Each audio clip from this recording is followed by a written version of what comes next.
শ্রীবর্দী ও ঝিনাইগাতী উপজেলা নিয়ে শেরপুর ৩ আসন। এ আসনে নির্বাচন ঘিরে শুরু হয়েছে প্রার্থীদের দৌড়ঝাঁপ। চায়ের দোকান থেকে শুরু করে হাটবাজার সর্বত্রই চলছে নির্বাচনী ডামাডোল।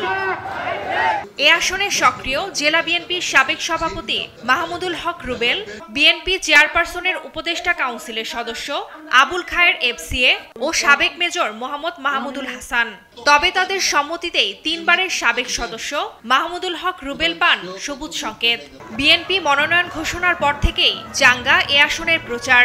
সমস্ত নেতা কর্মী মনোনয়ন প্রত্যাশী সবাইকে সম্মিলিত হবে এক করেই আমরা মাঠে নামবো এবং মাঠে নেমে আমরা বিজয় অর্জন কইরা দেশনেত্রী বেগম খালেদা জিয়া উনি যেন ওনার জীবদ্দশায় উনি দেখে যেতে পারে যে বাংলাদেশ জাতীয়তাবাদী দল ওনার যে স্যাক্রিফাইস, এই স্যাক্রিফাইসের মূল্য দিয়ে দেশের যে ৩১ দফার যে স্বপ্ন, সেই স্বপ্ন যেন বাস্তবায়ন হয়। এদিকে জামাতের প্রার্থী হিসেবে কেন্দ্রীয় মজলিসের শুরা সদস্য নুরুজ্জামান বাদল চালাচ্ছেন জোর প্রচার।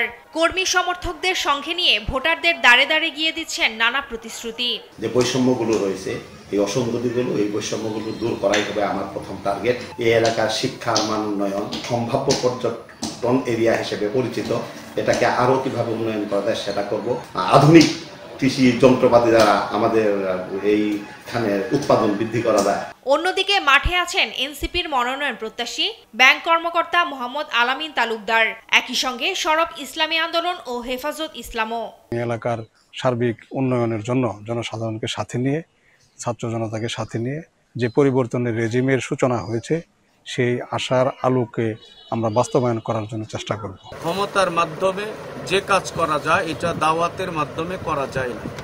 সেই কারণে আমি নির্বাচনে মূলত এসেছি। আমরা চাই সকল দল সকল সমান সুবিধা ভোগ করুক এবং জনগণ নির্বিঘ্নে যেন ভোট দিতে পারে। সম্ভাব্য প্রার্থীরা সামাজিক, ধর্মীয় ও সাংস্কৃতিক সহ নানা অনুষ্ঠানে গিয়ে দলের পক্ষে চাইছেন সমর্থন, করছেন আলাদা আলাদা রাজনৈতিক কর্মসূচিও। তবে ভোটাররা বলছেন সুষ্ঠু ও শান্তিপূর্ণ পরিবেশ পেলে যোগ্য প্রার্থীকেই বেছে নেবেন তারা।